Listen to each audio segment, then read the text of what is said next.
Bulletin में सबसे पहले बात करेंगे जीबी इलेक्शन की। गिलगित बल्तिस्तान इंतखाबात के लिए पोलिंग जारी है। पीपल्स पार्टी, पीटीआई और नून लीग में कांटे का मुकाबला है। पोलिंग शाम 5 बजे तक जारी रहेगी। सिक्योरिटी के सख्त इंतजाम भी किए गए हैं। इलेक्शन के लिए 418 पोलिंग स्टेशन कायम किए गए हैं।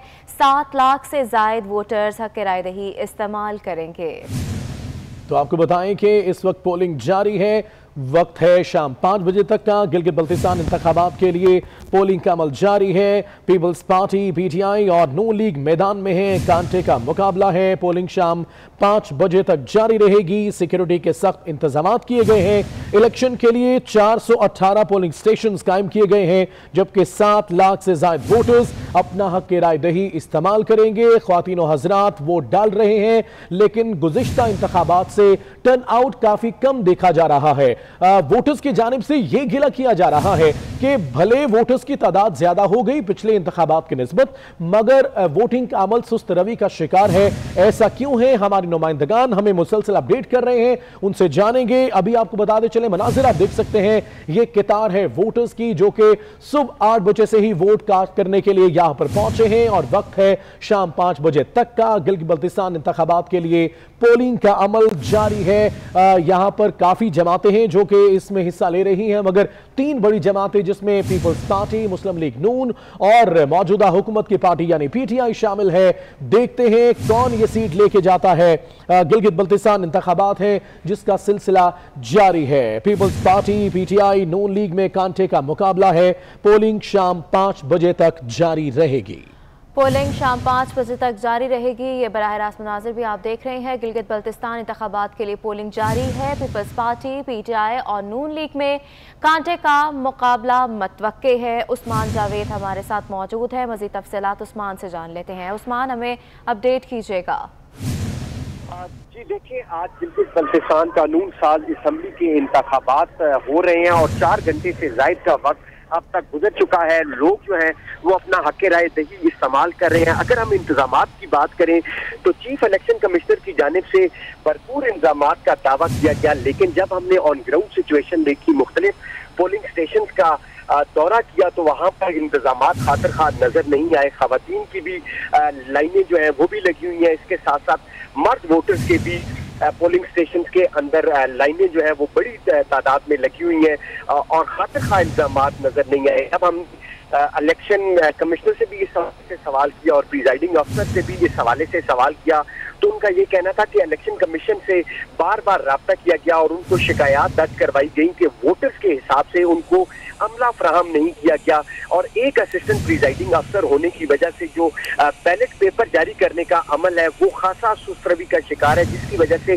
पोलिंग स्टेशन के बाहर लंबी लंबी लगी हुई हैं और वो जो है लोग जो है वो भी खासे परेशान दिखाई दे रहे हैं। और वोटर्स का इस हवाले से कहना है कि अगर इलेक्शन कमीशन की जानिब से इंतजामात में बेहतरी ना लाई गई और अमले को ना बढ़ाया गया तो वो जो है टर्न आउट खासा कम देखने में आएगा। हमने जब चीफ इलेक्शन कमिश्नर ने जब मुख्तलिफ पोलिंग स्टेशन का दौरा किया तो उन्होंने भी इस हवाले से यही कहना था कि इंतजाम कर रहे हैं, लेकिन आप इस चीज का अंदाजा लगा सकते हैं कि 11th आवर पर अब चीफ इलेक्शन कमिश्नर कह रहे हैं कि वो इंतजाम में बेहतरी लाने के लिए इकदाम कर रहे हैं, यानी कि इससे कबल इलेक्शन कमीशन की जानिब से किसी किस्म कोई इंतजाम नहीं किया गया, वोटर्स को सहूलत नहीं फराम की गई। इस वक्त जो गिलगित के मैं हल्का 2 में मौजूद हूँ, जहाँ पर मुख्तलिफ इलाकों में हल्की बूंदाबांदी शुरू हो चुकी है। वोटर इस सर्द ठंडे मौसम के बावजूद अपना हक राय दही इस्तेमाल करने के लिए पोलिंग स्टेशन की तरफ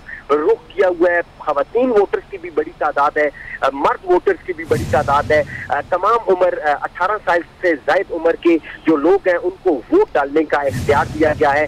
1,26,997 वोटर्स ऐसे हैं जिनको पहली बार अपना हक राय दही इस्तेमाल करने की इजाजत दी गई है। पहली बार वो वोट डालेंगे और लोग खासे एक्साइटेड नजर आ रहे हैं। सर्द मौसम में भी लोग जिस तरह घरों से बाहर निकले हुए हैं, इससे ये अंदाजा लगाया जा सकता है कि लोग जो है वो अपने। ठीक है उस्मान, जैसी सूरत हाल आप हमें बता रहे हैं कि यहाँ पर थोड़ी ताखीर हो रही है, तो इसका मतलब तो ये हुआ कि जो 5 बजे का वक्त मुकर्रर किया गया है, पॉसिबल है कि वक्त बढ़ाया भी जा सके इन वजूहात की वजह से?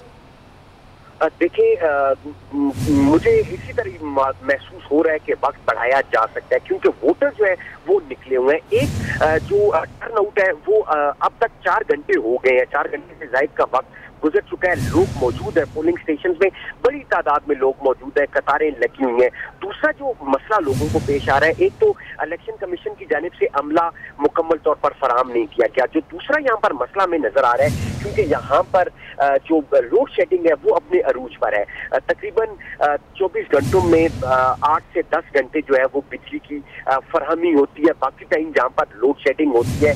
और इस वक्त भी गिलगित के जितने भी हल्के मैंने अब तक पोलिंग स्टेशन का विजिट किया, वहां पर तमाम पोलिंग स्टेशन में बिजली का कोई बंदोबस्त नहीं किया गया।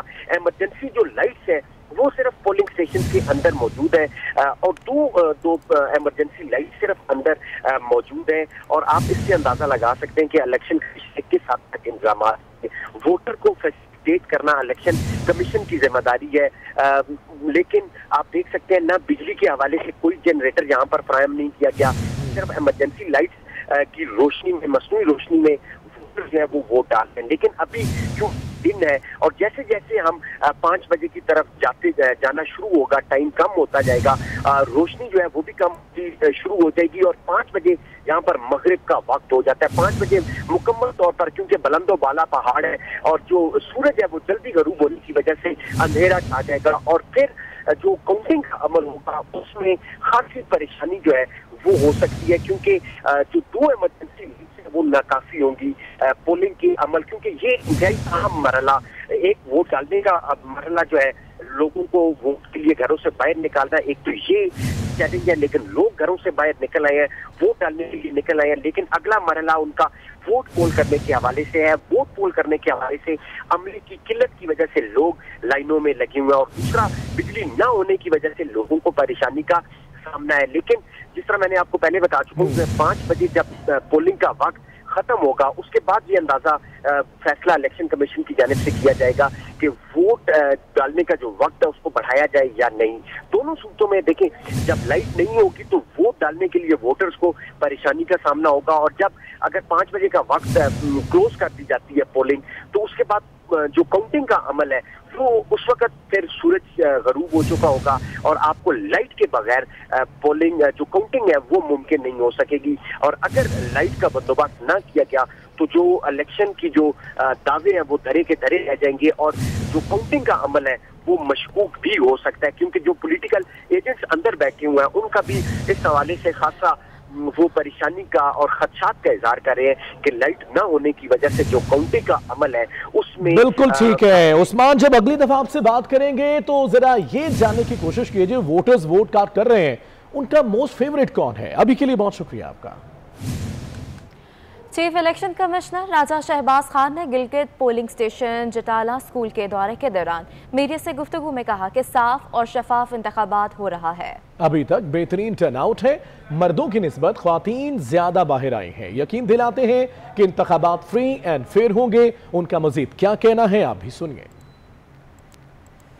इंतज़ाम हो रहा है, इंतखाब हो रहा है, और लोगों में बड़ा जोश वलवला है, क्योंकि इसका जो इंतखाबी मुहिम चला था यहाँ पर, तो वो चूँकि पुरअमन था, तो पूरे पाकिस्तान के लीडर साहिबान आए थे, तो इन्होंने पूरे वोटर्स को इतना गरमाया है। आप खुद देखो, इतना ठंड मौसम में बारिश का वो है, उसके बावजूद भी तमाम लोग घरों में नहीं हैं, सब बाहर पोलिंग स्टेशनों में हैं। अल्हम्दुलिल्लाह बेहतरीन जिन जिन पोलिंग स्टेशनों में गया बेहतरीन टर्न आउट है। फीमेल जो लेडीज़ के उसमें जेंट्स से लेडीज़ में ज़्यादा टर्न आउट है। गिलगित बल्तिस्तान में पोलिंग का अमल जारी है, बड़ी तादाद में लोग हक रायदही इस्तेमाल कर रहे हैं। स्कर्दू में मौजूद नुमाइंदा फैसल जमील से भी जान लेते हैं। फैसल जमील, बताएगा क्या सूरत हाल देख रहे हैं आप यहाँ पे?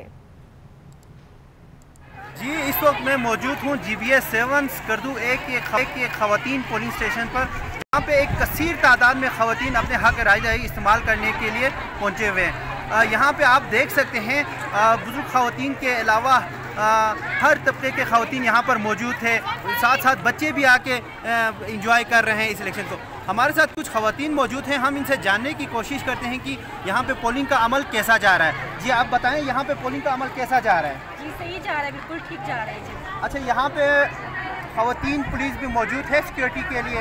जी जी, वो सख्त से बैठे हैं यहाँ पे, गर्ल्स लड़कियों की भी पुलिस है और लड़कों के भी, दोनों के। अच्छा, आप कितना पुरुमीद है आपके उम्मीदवार जो है वो उसके हवाले से, आप कितना कामयाबी के हवाले से कितना पुरुमीद है आप? इंशाल्लाह जी, यहाँ से तो हमारा अपना ही वो लीड करेंगे इंशाल्लाह, हमको उम्मीद है जी। अच्छा, जैसे आप देख सकते हैं यहाँ पे खवातीन भी बड़े पुरजोश है अपने उम्मीदवार की कामयाबी के लिए। यहाँ पे जो है मर्द पुलिस के अलावा खवातीन पुलिस भी मौजूद है और SOPs का अगर कोविड-19 की SOPs का अगर हम बात करते चलें तो यहाँ पे जो है काफ़ी हद तक हमें SOPs को फॉलो करते हुए नज़र आ रहा है, लेकिन जिस तरह वो सोशल डिस्टेंस का फासला है उसको जो पे पूरी तरह मुतासिर कर रहे हैं। बहुत शुक्रिया तफसीलात से आगाह करने के लिए। गिलगित बल्तिस्तान में पोलिंग शाम 5 बजे तक जारी रहेगी। हमारे नुमाइंदे उस्मान खान खवातीन के पोलिंग स्टेशन पर मौजूद हैं। मज़ीद तफसीलात उनसे जान लेते हैं। उस्मान, बताइएगा क्या सूरत हाल है? बिल्कुल, इस वक्त मैं गिलगित में एहनाज फातिमा फाउंडेशन स्कूल के बाहर मौजूद हूँ। खवातीन का ये पोलिंग स्टेशन है। खवातीन की बड़ी तादाद यहाँ पर अपना वोट कास्ट करने आ रही है। एक तरफ तो गिलगित में गुज़श्ता रोज़ से ही सर्दी की शिद्दत में इजाफा हो रहा है, मगर उसके बावजूद खवातीन भी मर्दों से कम दिखाई नहीं दे रही और ख़वातीन की बड़ी तादाद अपना वोट कास्ट करने के लिए जो है वो अपने पोलिंग स्टेशन का रुख कर रही है। जबकि हमारी इस हवाले से खवातीन से भी बात हुई थी, उनका कहना है कि खवातीन को भी अपना हक़ राह दही इस्तेमाल करके अपने पसंद के और अपनी जो पसंदीदा शख्सियत है उसको मुंतखब करके जो है असम्बली में भेजना होगा। इस हवाले से जो है वो खवातीन का ये भी कहना है कि उनको मुश्किलात तो होती है क्योंकि गिलगित बल्तिस्तान के बेशतर इलाकों में खवातीन अपना वोट कास्ट नहीं करती। जबकि अगर हम इंतजामात की बात करें तो खवातीन के लिए खवातीन के पोलिंग स्टेशन के अंदर तमाम तरह इंतजामात मुकम्मल किए गए हैं। खवातीन अमला भी अंदर मौजूद है जो अपनी ड्यूटी के फ़राइज़ सर अंजाम दे रहा है। उसके साथ ही साथ अगर हम बात करें तो पोलिंग का जो वक्त था वो सुबह 8 बजे से शुरू हुआ था और शाम 5 बजे तक जो है वो इसी तरह। ठीक है, तफसीलात के लिए बहुत शुक्रिया आपका। मुल्तान से खबर आपको दें, महकमा एंटी करप्शन ने मुस्लिम लीग नून के रहनुमा साबिक एमएनए गफार डोगर को गिरफ्तार कर लिया। गफार डोगर को करप्शन और इख्तियारात के नाजायज इस्तेमाल पर गिरफ्तार किया है। मुल्तान में महकमा एंटी करप्शन ने मुस्लिम लीग नून के रहनुमा साबिक एमएनए गफार डोगर को गिरफ्तार किया है। रिजवान नकवी हमारे साथ है। रिजवान, बताएगा इस गिरफ्तारी से मुतालिक। बिल्कुल, डीसी मुल्तान के रिहाज पर मुस्लिम लीग नून के साबिक एमएनए मलिक अब्दुल गफ्फार डोगर को एंटी करप्शन एस्टैब्लिशमेंट की टीम ने गिरफ्तार कर लिया है। अब्दुल गफ्फार डोगर पे इल्जाम है कि उन्होंने जालसाजी और गैर कानूनी तौर पे कुछ दस्तावेजात तैयार करके मुल्तान की रिहायशी खातून के एक घर पे कब्जा कर लिया था। मुलजिम के खिलाफ जालसाजी और गैर कानूनी कब्जा पे एंटी करप्शन में मुकदमा भी दर्ज कर लिया गया है। अब्दुल गफ्फार डोगर के साथ साथ अष्टाम फरोश जो जिसपे इल्जाम है कि वो अब्दुल गफ्फार डोगर के साथ जाली दस्तावेजात की तैयारी में मुलविस था, उस पे भी मुकदमा दर्ज कर लिया गया है। एंटी करप्शन हुकाम के मुताबिक अब्दुल गफ्फार डोगर ने एक कनाल एक मरला पर मुश्तमिल घर पर गैर कानूनी कब्जा कर रखा था। मुलजिम ने साल 2001 में फरोख्तशुदा प्रॉपर्टी की जालसाजी और फ्रॉड के जरिए अपने नाम की सेल डीड बनाकर उस पर कब्जा किया। एंटी करप्शन हुकाम के मुताबिक घर की मिल्कियत जो है वो जाहिर करने के लिए 1998 की जाली सेल डीड तैयार करवाकर मज़कूरा प्रॉपर्टी पर कब्जा किया गया। करप्शन हुकाम के मुताबिक ये प्रॉपर्टी कनीज अख्तर नामी खातून ने बुशरा सुल्ताना नामी खातून को फरोख्त की थी, जबकि अब्दुल गफ्फार डोगर पे इल्जाम है कि इन्होंने इसकी जाली दस्तावेजात तैयार करके ये घर जो है वो अपने नाम कर लिया था और इस पे कब्जा जमा लिया था। एंटी करप्शन ने अब्दुल गफ्फार डोगर को गिरफ्तार करके तहकीकात का दायराकार वसी कर दिया है। तहकीकात का दायराकार वसी कर दिया गया है। रिजवान नकवी, बहुत शुक्रिया आपका। लाहौर किला के बागबानपुरा से अगवा की गई 7 साला बच्ची की लाश मिली है। पुलिस ने लाश को पोस्टमार्टम के लिए मुंतकिल कर दिया। तफसीलात के लिए बात करते हैं, फाहद भट्टी हमारे साथ हैं। फाहद भट्टी, बताइएगा इस अफसोसनाक वाक़े से मुतल्लिक और पुलिस की जानिब से कोई कार्रवाई की जा सकी? जी बिल्कुल, पुलिस की जानिब से कार्रवाई की गई है। पुलिस का कहना था कि एक मशकूक शख्स को जो है वो हिरासत में लिया गया है। जैसे ही इत्तला मिली कि 7 साला बच्ची की लाश बरामद हुई है बागबानपुरा मोमिनपुरा के इलाके से, तो पुलिस ने मौका पर पहुंचकर शवाहिद इकट्ठे किए और लाश को तहवील में लेकर पोस्टमार्टम के लिए मुर्दाखाने मुश्किल कर दिया। पुलिस का कहना था कि ज्यादती समेत मुख्तलिफ पहलुओं से जो तफ्तीश का आगाज कर दिया गया है। मोहल्ले से ही एक मशकूक शख्स को हिरासत में लिया गया है और पुलिस का कहना था कि उससे तफ्तीश की जा रही है। जल्द ही मुलजिम को जो है वो तफ्तीश के बाद वो पता किया जाएगा कि बच्ची को गिरफ्तार किया गया या उसका जो है गिरफ्तारी के बाद जो है वो मर्डर किया गया। ज्यादा से तफ्तीश किया गया है। ठीक है फाहद भट्टी, तफसीलात के लिए शुक्रिया। लाहौर का मौसम सुहाना हो गया है। लाहौर शहर में सया बादल छाने से दिन में भी शाम का समा है। मूसलाधार बारिश और ठंडी हवाओं से सर्दी भी बढ़ गई है। लाहौर का मौसम जो कि बेहतरीन हो चुका है। जीशान सफदर हमारे साथ हैं। जीशान बताएगा इस वक्त मौसम कैसा है लाहौर का।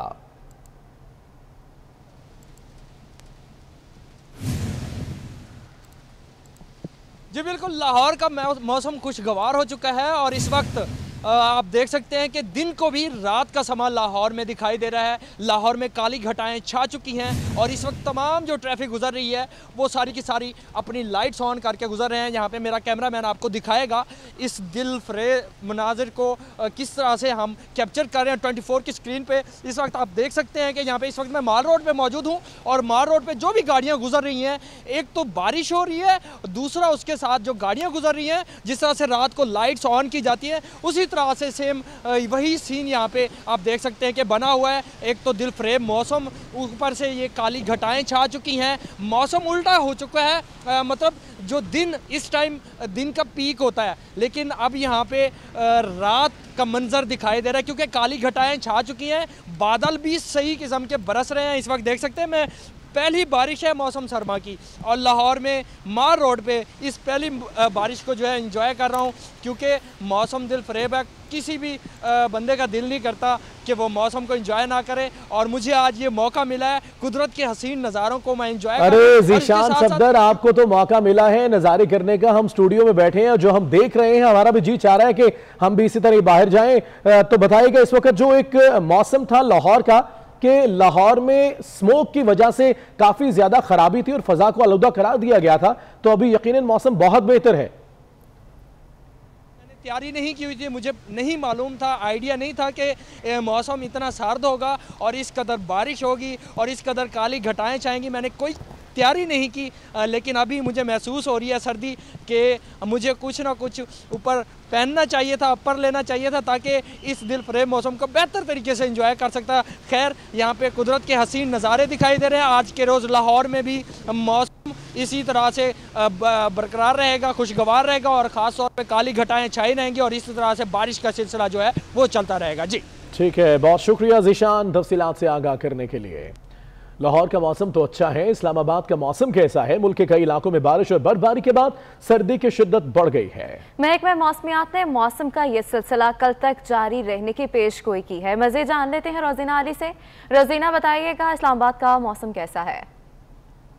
शहर इक़्तिदार इस्लामाबाद में वक्फे से बारिश का सिलसिला जारी है और बारिश के बाद सर्दी यहाँ पर बढ़ चुकी है। आज मौसम बहुत खुशगवार है, हसीन है, दिलकश है। मौसम के जितने खूबसूरत नाम लिए जाएं उतने कम है। महकमा मौसमियात ने मजीद बारिश की पेशगोई भी की है और बताया है कि रावलपिंडी, इस्लामाबाद समेत पंजाब के बेशतर इलाकों में, खैबर पख्तूनख्वा के बेशतर इलाकों में गरज चमक के साथ बारिश हो सकती है और पहाड़ी इलाकों में मजीद बताया गया है कि बर्फ़बारी भी होगी और यकीनन बारिश के बाद कई इलाकों में ठंड मजीद बढ़ जाएगी। दर्जा हरारत जो है 1-2 डिग्री मजीद उनमें कमी वाक़या होगी तो सर्दी और ज़्यादा बढ़ेगी।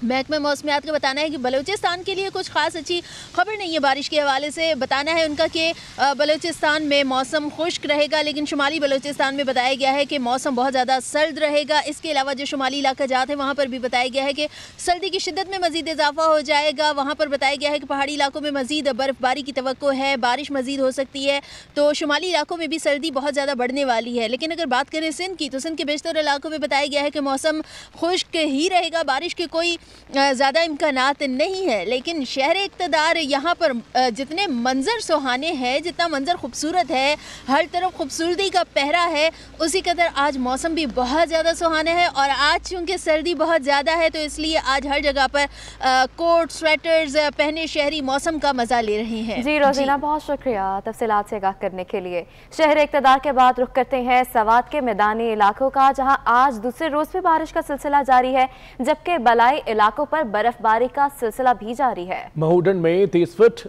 3 फीट कलाम, मालम जब्बार और मोलहे के इलाकों में अब तक 2 फीट तक बर्फ पड़ चुकी है। बारिश और बर्फबारी की वजह से सर्दी की शिद्दत में भी इजाफा हो गया है। मनाजिर आप देख सकते हैं, खूबसूरत मनाजिर। सवात के मैदानी इलाकों में आज दूसरे रोज भी बारिश, जबकि बालाई इलाकों पर बर्फबारी का सिलसिला जारी है।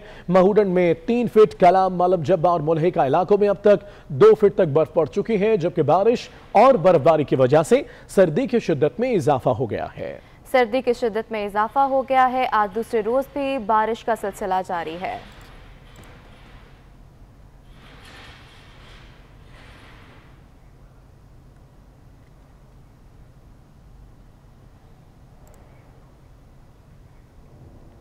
दीरबाला में बर्फबारी के बायस मकीन घरों में मैसूर हो गए। माल मवेशी समेत कमरे में बंद 6 अफराद की फुटेज 24 न्यूज ने हासिल कर ली। आपको बता रहे हैं दीरबाला में बर्फबारी के बायस मकीन घरों में मैसूर हो गए हैं। माल मवेशी समेत कमरे में बंद 6 अफराद की फुटेज भी 24 न्यूज ने हासिल कर ली है। दीरबाला में बर्फबारी का सिलसिला जारी है, जिसके बायस वहां के जो मकीन हैं वो घरों में ही मैसूर होकर रह गए हैं। मनाजिर आप देख सकते हैं, जहां अच्छा मौसम है, लोग एंजॉय कर रहे हैं, वहीं पे ये मौसम दुश्वार भी है। कई जगहों पर दीरबाला के ये मनाजिर हैं, बर्फबारी के बायस मकीन घरों में मैसूर हो गए। डॉक्टर फारूक अहमद हमारे साथ हैं, उनसे बात करते हैं। डॉक्टर फारूक अहमद, बताएगा क्या हालात हैं यहाँ के? सर जी, इस वक्त दीरबाला में मुसलसल बर्फबारी हो रही है और पहाड़ी इलाकों में जो है वो लोगों को शदीद मुश्किलात का सामना है। कुछ लोग शेर-ए-दरा में है, वो जो इस वक्त फंस चुके हैं बर्फबारी की वजह से। बर्फबारी की वजह से जो अमुद्रब जो सड़कें हैं वो भी मुकम्मल तौर पर बंद हो चुके हैं। बिजली का तासुर भी खत्म हो चुका है। यहाँ पे बिजली नहीं, आवाम को इंतहाई शदीद मुश्किलात का सामना है। बर्फबारी कल से जारी है और महकमे मौसमियात के मुताबिक ये बर्फबारी का सिलसिला अगले 2 दिन तक जारी रहेगा। तो डॉक्टर फारूक अहमद ये भी बताएगा कि ऐसे हालात तो आपने पहले भी देखे, ऐसी सिचुएशन में फिर इनको किस तरह रेस्क्यू किया जाता है, या फिर अगर कोई लोग फंस जाएं या फिर पहाड़ी तोदों के गिरने के हालात होते हैं तो मशीनरी मौजूद होती है कि इन्हें रेस्क्यू किया जाए? बिल्कुल सर जी, पहले जमाने में जब इस तरह का सिचुएशन का सामना जब होता था तो मुकामी लोग अपनी मदद आप के तहत जो है लोगों को निकाल लेते थे, लेकिन इस वक्त भी गवर्नमेंट ऑफ पाकिस्तान या खैबर पख्तूनख्वा की हुकूमत बिल्कुल नाकाम हो चुकी है। यहाँ पे कोई फैसिलिटीज नहीं है। लोग अपनी मदद आप के तहत दूसरे गाँव से लोग आकर मुख्तलिफ गाँव से जो है वो जो फंसे हुए लोग हैं उनको निकाल रहे हैं। ठीक है डॉक्टर फारूक अहमद, बहुत शुक्रिया तफसीलात के लिए। फैसलाबाद के मौसम की बात करें तो वहां भी बारिश से मौसम सुहाना हो गया। शहरियों ने मौसम का मजा दोबारा करने के लिए बागे जिना का रुख कर लिया। बागे जिना का रुख कर लिया गया है। वहां पे मौजूद है शाहिदा खुमन, मजीद तफसीलात उन्हीं से जान लेते हैं। शाहिदा, बताइएगा शहरियों का क्या कहना है?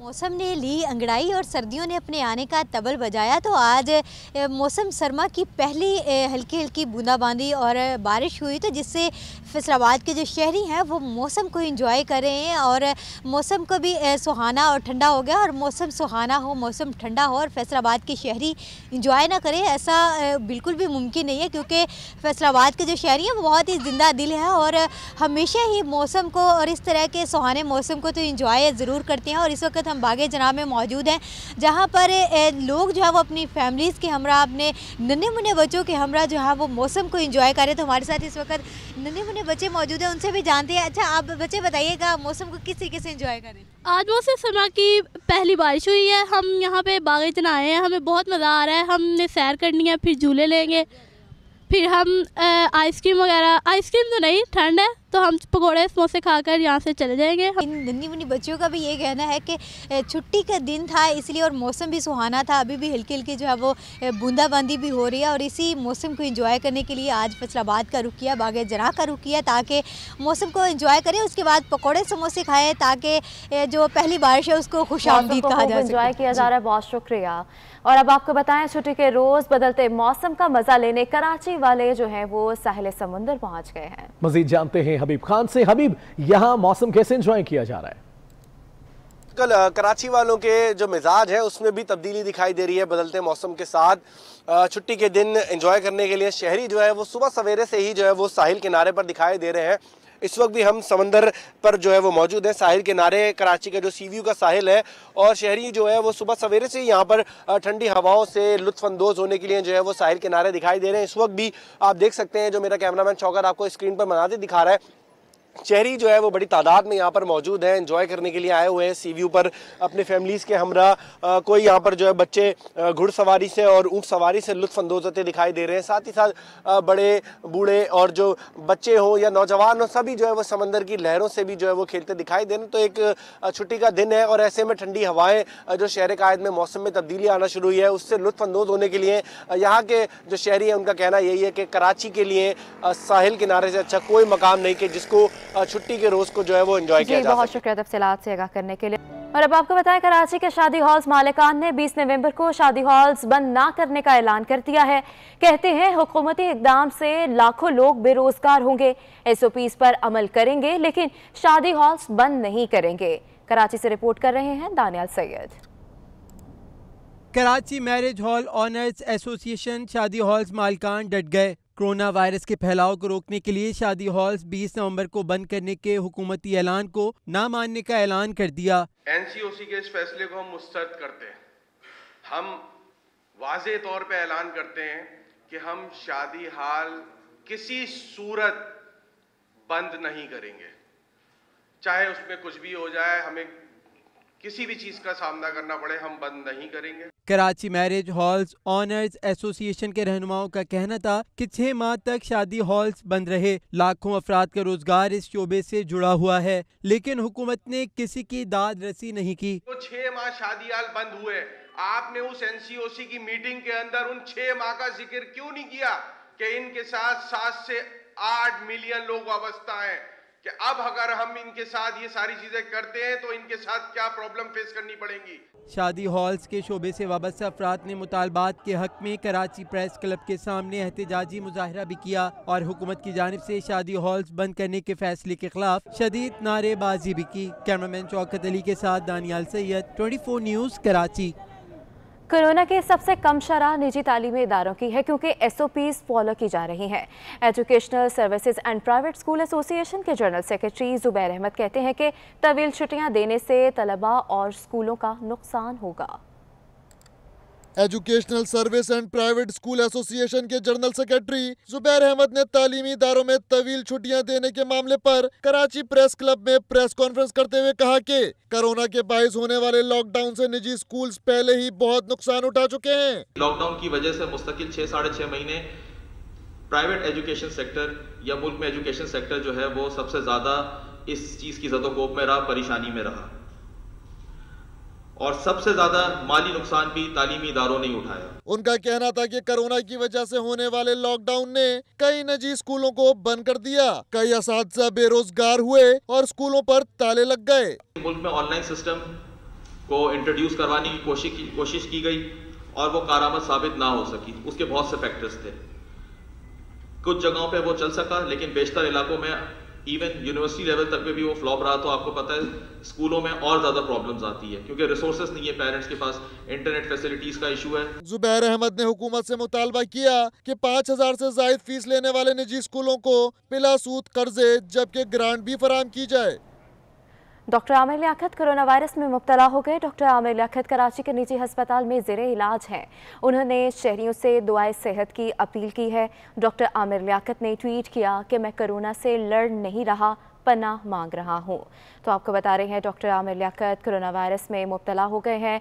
डॉक्टर आमिर लियाकत कराची के निजी अस्पताल में ज़ेरे इलाज हैं। उन्होंने शहरियों से दुआए सेहत की अपील की है।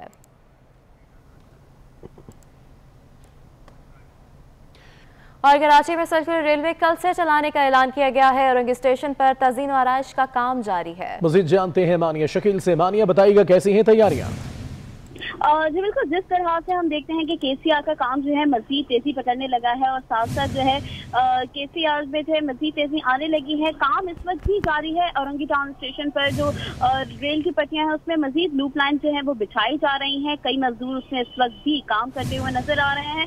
साथ साथ वहाँ पे स्टेशन पे जो है जो स्टेशन की बिल्डिंग है उसको भी तज़ीना और आयशा काम जो है वो जारी है। साथ साथ वहाँ पे इस वक्त जो है जो स्टेशन पर हम देखते हैं कि लोगों का रश भी मौजूद है। लोग इस बात के भी मुंतज़िर नजर आते हैं कि ये KCR कब शुरू होगी। जी, तफसीलात के लिए बहुत शुक्रिया मानिया।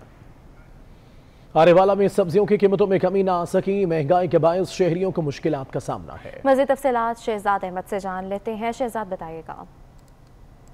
जी बिल्कुल,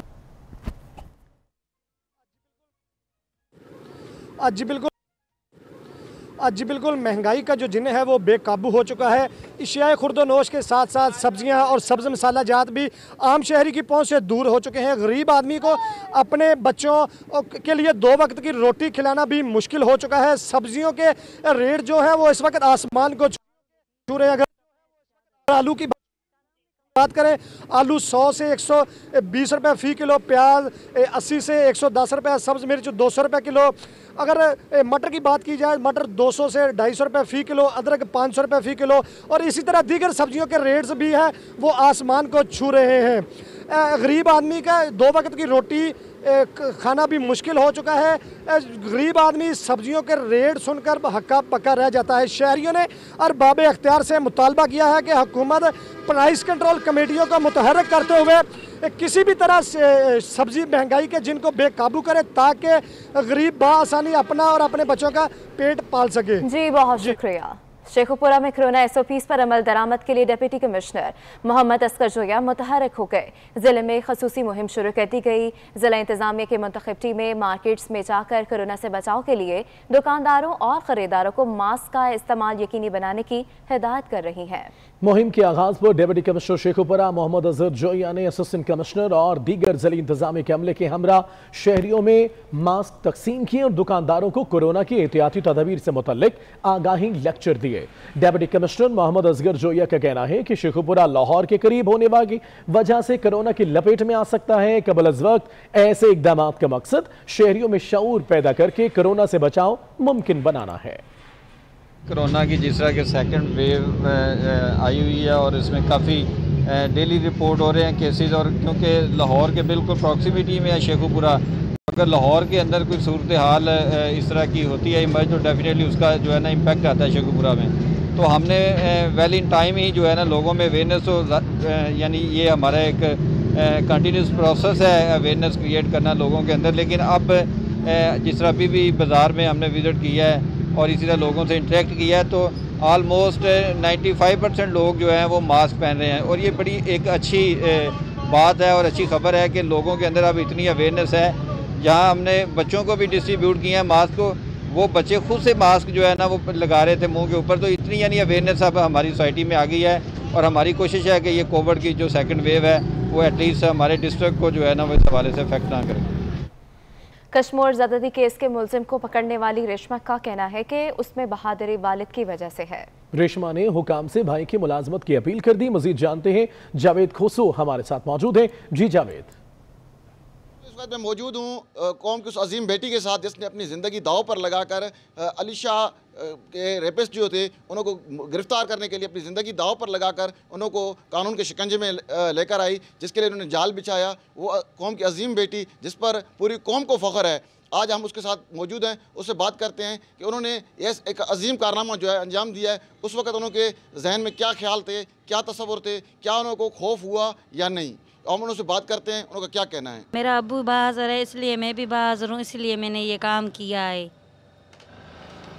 तो आपको उस वक्त क्या, आपने जब वहाँ पर गए आपने क्या प्रोग्राम, कैसे प्रोग्राम बनाया आपने? हमने प्रोग्राम ये बनाया, उसको कह रहा था वो तबस्सुम है, वो कराची से आई थी, 10 दिन हमारे पास थी, उसलिए उसको नौकरी ने उसको फ़िल्म खेलिया, वो हमारे पास थी, 10 दिन आई थी मेरे अब्बू के पास। वो कह रही थी मेरी बेटी अगवा कर गया है, वो उसके पास है।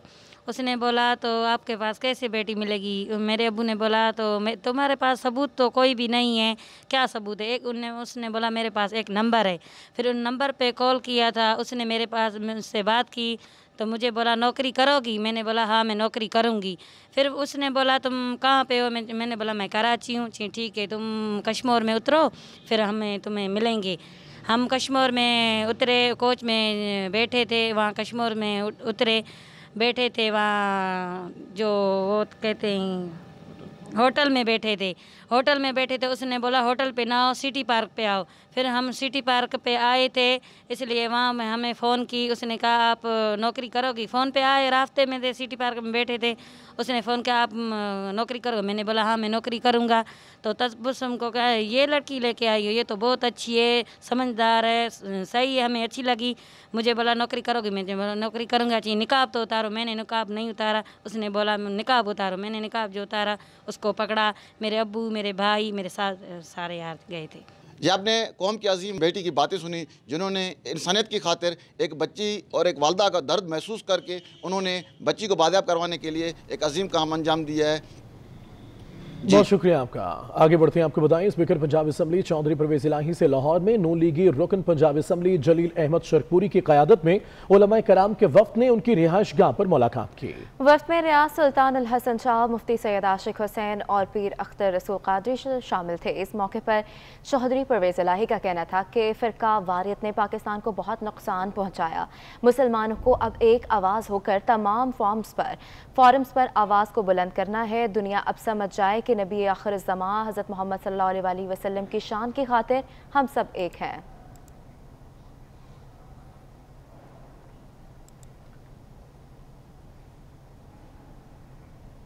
सरबराह MWM इलामा राजा नासिर अब्बास ने 24 न्यूज़ की बहाली का मुतालबा कर दिया। कहते हैं मीडिया किसी भी रियासत का 5वां सतून है।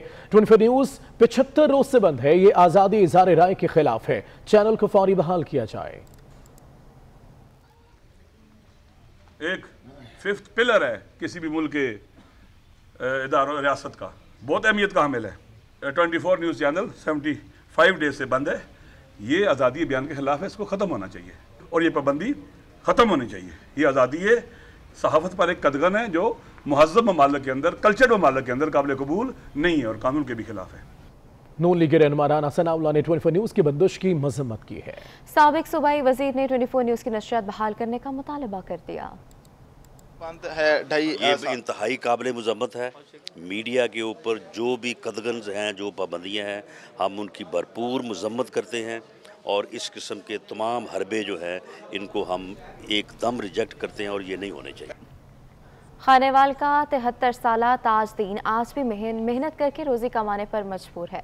ताजदीन दस्ती खड्डी पर हाथ और पाँव की मदद से गरम खेस तैयार करता है। इसे मिलवा रहे हैं मोहम्मद नदीम मुगल। जी नदीम। नदियों पर मुहित कदीमी सकाफत दस्ती खड्डियों पर कपड़ा, गरम खेस और दरियाँ की तैयारी करने का सिलसिला सदियों से जारी है।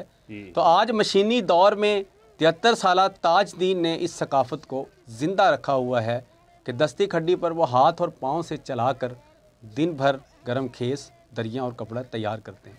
इस पर मज़ीद जान लेते हैं ताजदीन की ज़बानी। जी बताइएगा बुज़ुर्गों, सदियों पर मुहित ये मशीन है, सकाफत है, जो गरम दरियाँ और खेस तैयार किए जाते हैं, कपड़ा तैयार किया जाता है, तो इतनी तारीख़ी मशीन पर आज भी आप हाथ और पाँव की वजह से काम कर रहे हैं, तो सब कुछ कैसे कर लेते हैं, कैसे कपड़ा तैयार करते हैं? ये 14 साल की उम्र च मैं चालू कर रहा जी। 70-73 साल की उम्र है, हाले तक मैं काम कर रहा है इस मशीन के उत्ते। ये बताएं इस मशीन पर कैसे कपड़ा तैयार होता है? ये रंगीन डिज़ाइन कपड़ा आप किस तरीके से इनके धागों को बांधते हैं, कैसे इस मशीन को चलाते हैं? ये मुख्तलिफ धागा आंदा जी छांटना पैंदा, लाल पीला हल्ला करना पैंदा, ये डिजाइन बनाए जाते हैं, उस तो बाद तैयार होंदा है। अभी 73 साल उम्र है आपकी, इस उम्र में भी पाँव को और हाथों को एक साथ चलाते हैं, ये तानों को खींचते हैं, तो ये सब करना इस उम्र में 73 साल की उम्र में कैसा लगता है आपको और किस तरह कर पाते हैं? मजबूरी है जी, करना पैंदा, की करिए, बच्चों वास्ते रोजी करनी पैंदी, काम करना पैंदा, ना करो तो गुजारा नहीं हैगा। जी ताजदीन का कहना है कि मेहनत मजदूरी तो करनी है, लेकिन मेहनत मजदूरी के साथ साथ उसने अपने पुरखों की इस सकाफत को भी ज़िंदा रखा है कि आज के इस मशीनी दौर में दस्ती खड्डी पर। कराची के इलाके साइट एरिया खैबर ब्रिगेड के करीब फैक्ट्री में आग लग गई। आग पर काबू पाने के लिए फायर ब्रिगेड की 4 गाड़ियां रवाना कर दी गई हैं। दानियल सैयद अपडेट कीजिएगा हमें। दानियल से भी रब्ता करते हैं। आपको बता रहे हैं कराची के इलाके साइट एरिया खैबर ब्रिगेड के करीब फैक्ट्री में आग लग गई है। आग पर काबू पाने के लिए फायर ब्रिगेड की 4 गाड़ियां रवाना कर दी गई हैं। कराची का यह इलाका है साइट एरिया खैबर ब्रिगेड के करीब, जहां फैक्ट्री में आग लगी है। आग पर काबू पाने के लिए फायर ब्रिगेड की 4 गाड़ियां रवाना कर दी गई हैं। धागा बनाने की यह फैक्ट्री है जिसमें आग लगी है। दानियाल बताएगा इस वक्त सूरत हाल क्या है?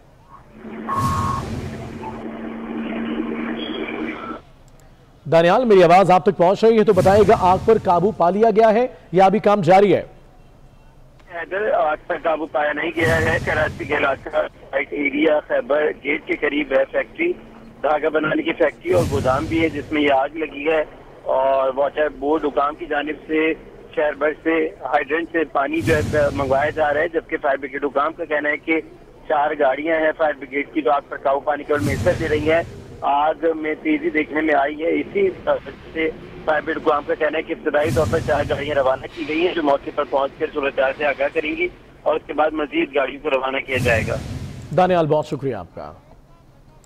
न्यूज स्टूडियो से फिलहाल इतना ही।